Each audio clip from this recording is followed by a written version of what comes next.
What's up, YouTube? I'm Brett from Rants. As always, guys, if y'all enjoy our content, don't forget to like, subscribe, and leave that comment down below.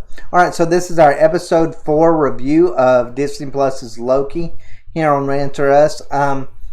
What can I say about it? Overall, I've enjoyed all 4 episodes. Do I feel like some of them kind of have some lull moments? Yes. Did I kind of feel like this did? I feel like there's a lot of unneeded conversations. I kind of felt like there in this episode there was a lot of a lack of getting to the point and getting information. It was a really roundabout episode for me, that I kind of felt like the conclusion of it should have been something that that really was amazing and just mind-blowing, but because they went about the whole episode in such this roundabout ways, that I kind of felt like it took away from it. I mean, it was almost kind of, when I saw it, look, we finally get to see the timekeepers, and then when I got to see them, I'm like, they don't look real. And sure enough, they don't. Like, they look like one of those, you see those banjo-wearing animals that's on, like, these, like, restaurants that are playing that have the little, that they're animatronic. That's the way they looked. And, of course, at the end, that's ended up being what they were.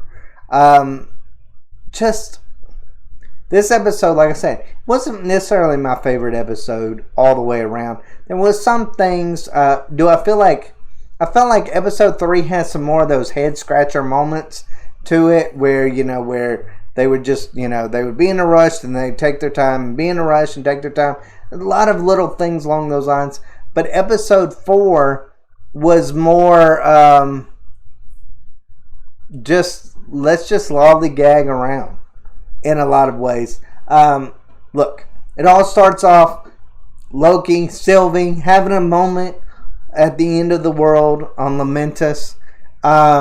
Somehow, some way, their attraction or their love allowed the TVA to be able to find them, which didn't really make that much sense since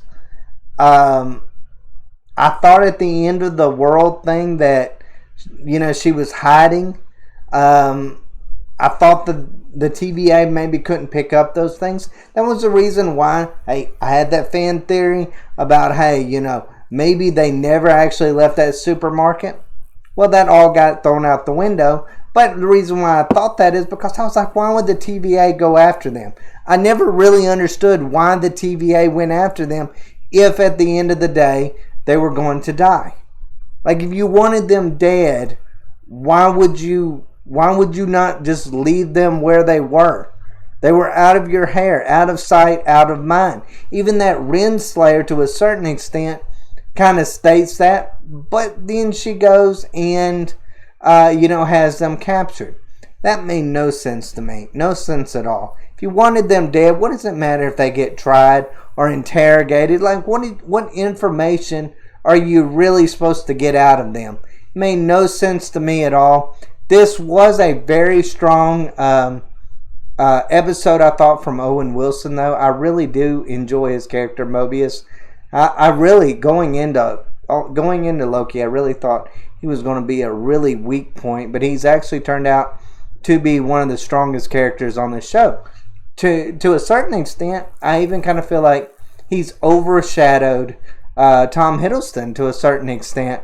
Of course, Tom Hiddleston has been overshadowed by, his Loki has been overshadowed by Sylvie throughout.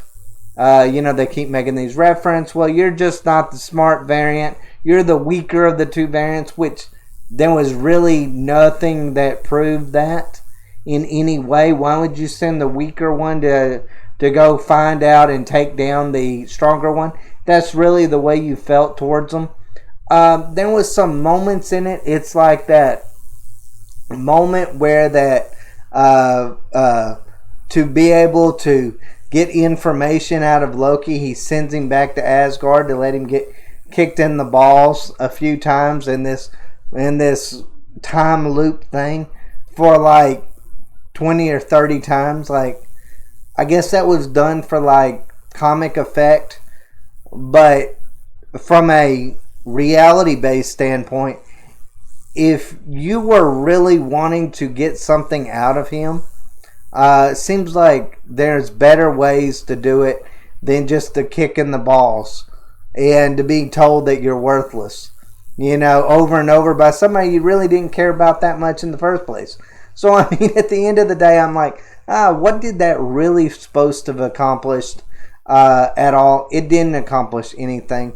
We always, and another thing, Mobius didn't really believe Loki when Loki finally, which it took him about 20 minutes into the show to tell him that they were all variants, that the timekeepers did not make them, that they were just human beings that had been kidnapped. Made no sense why it took so long. That should have been the very first words to come out of his mouth. But for some reason, he took time.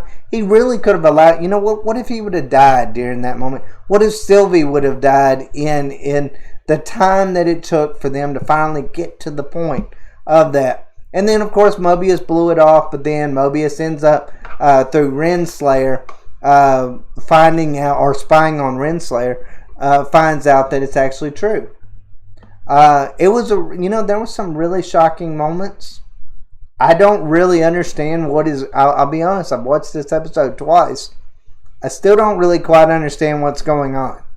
I know there's going to be a lot of fan theories out there. I've got a few theories that I might put into a video a little bit later on about what is really, really going on.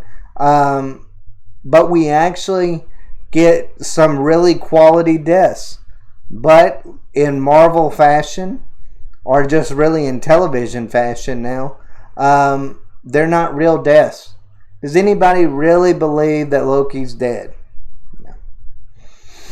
I mean, we didn't believe it even if you didn't watch the end credits scene to see that he was actually alive. You didn't think he was actually going to die. Like, you just didn't think that. Now, I will say, I did maybe think that they were going to sideline him. When it looked like he had been incinerated, I really thought, okay, this was to make Sylvie the main character and to kind of sideline Loki in his own show. I thought that was where they were going to go, at least for another episode. I didn't really think that they would show Loki's fate until, maybe late in episode 5, maybe. But luckily, they actually did, so I'm a little bit excited about that. I have no idea about that end credit scene. That end credit scene was so confusing. You have a alligator Loki, a Thor Loki, an old Loki, and a boy Loki. None of those, I don't know what that means. Maybe that's where they send, it looks like old New York.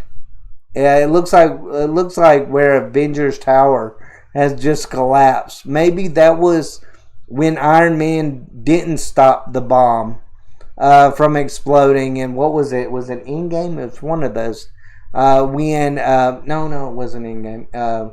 Well, anyways, it was one of those Avengers movies where Iron Man stops that bomb from going off in New York. Maybe that was a situation where that didn't happen. Maybe that's where they send all these variant Lokis. For some weird reason, they send them to that place. We'll just have to see. I'm really kind of curious what episode 5 is going to show us.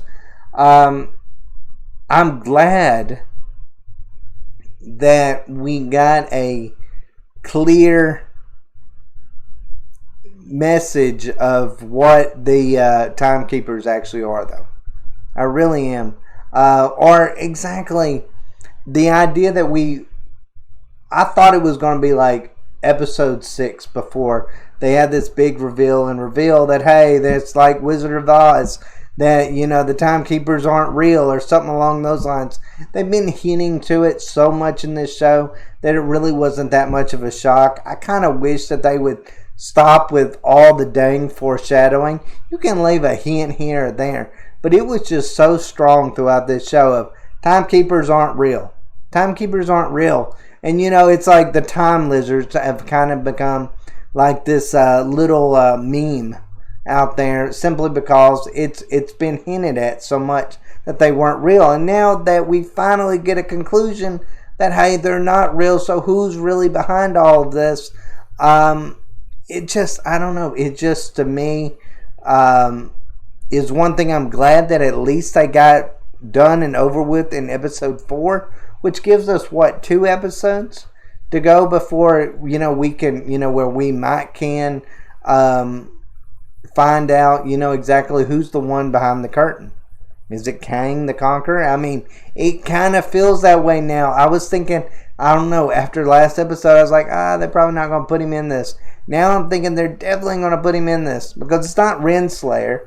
Renslayer's she's not the mastermind behind it, or at least I don't think she is.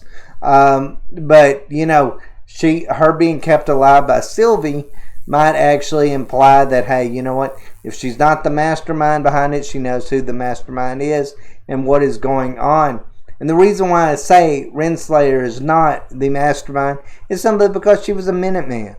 Like, she's not the one that overthrew the timekeepers. She's not the one that created this illusion. She was just like Sylvie and even Loki and Mobius and everyone that's there. She was probably kidnapped too. So I mean, it's not. So we haven't learned who the big baddie is quite yet, and I do enjoy the mystery to it. I'm excited about episode 5. But this episode, like I said, if it wasn't for them taking so long for Loki to tell Mobius that they were all variants, I wouldn't have had a problem with any of this episode. I really wouldn't have. I didn't enjoy I don't like these little gags about, hey, we're going to send Loki to go get kicked in the balls and told how worthless he is. We've already been through that episode 1. We don't need Loki being made into more of a joke than what he's already been made. I feel like there's one thing that this show has done really bad at. It is they've created they made their main character into a laughingstock in a lot of ways. Loki isn't taken seriously at all in this. He can be comic relief. That's fine to a certain extent. But the idea that you have him, this person who's taken on the Avengers, and almost won, to be made into a joke, to be made second fiddle in his own show in a lot of ways, I kind of feel like is a little bit disrespectful to his character. But, that's one thing or another. But as far as the TVA is concerned, we finally get to see just how evil they actually are and just how disposable they think that their people actually are. I mean, and I'll admit, I was a little bit shocked by just how ruthless they actually were. Ruthless without even giving explanations. I was really expecting that, that villain who captures the hero's speech of where, well, you didn't, before I kill you, I'm going to tell you my evil plan. I was expecting a lot of that with Loki, or Loki episode 4, but I didn't, they didn't give it that. They're like, no, you know what? We're just going to kill y'all. And I'm like, that was, I don't know, a little frustrating, but a little refreshing at the same time, because it was different. It really kind of did shock me. There were some moments in this episode that really did just baffle me in a good way. Like, I was really excited that, I'm not one step ahead of them like I was kind of in, the Falcon and the Winter Soldier. This feels a lot more like WandaVision, where we don't really know what's going on. And I love that aspect of it. I can't, you know what? After season 1 of Loki, I can't wait till season 2 of Loki. I'm already looking forward to season 2 of Loki, because I think it's going to even be bigger and better than even this season is. But I just wonder what they're going to do with it at that point. Like, if they somehow find out who's behind the timekeepers, what more is there? But you know what? We'll see. We'll see when that day comes. But as far as episode 4, I don't think it was the best episode. But I also don't think it was the worst. I just wish that sometimes they would get more to the point instead of this roundabout logic that they kind of put in there. I wish that taking like the TVA wanting to capture Sylvie and Loki, I wish they would have explained that a little bit better of why they needed them captured, just to kill them. That made no sense whatsoever if that was the plan. But anyways, overall, I did enjoy this. I am looking forward to episode 5. We'll just have to see what is in store. But hey, you know what? So far, so good. I just hope, now that we're getting to the end, I hope we don't have that WandaVision moment where that the ending completely and totally ruins everything that is that this show, all the suspense and all the planning that this show has made.